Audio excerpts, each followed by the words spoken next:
Himmatnagar national highway number 8 ઉપર polytechnic college પાસે સર્જાયો અકસ્માત. રેતીના ડમ્પરે બાઇક ચાલકને ટક્કર મારતા બાઇક ચાલકનું ઘટના સ્થળે જ મોત થયું, જ્યારે પાછળ બેઠેલ વ્યક્તિને ગંભીર ઈજા પહોંચતા હિંમતનગર સિવિલ હોસ્પિટલમાં તાત્કાલિક સારવાર માટે ખસેડવામાં આવ્યા છે. ઘટનાને પગલે લોકોના ટોળેટોળા એકઠા થઈ ગયા હતા અને પોલીસને જાણ કરવામાં આવી હતી. બેફામ ગતિએ ડમ્પર ચાલકે ટીઆરબી જવાનની ચોકીને પણ નુકસાન કર્યું હતું.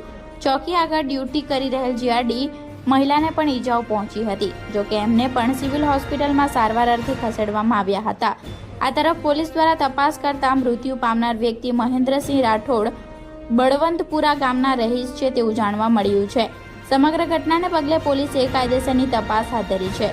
Reporter Ghanshyamsinh Parmar, Gujarat crime news, Himmatnagar.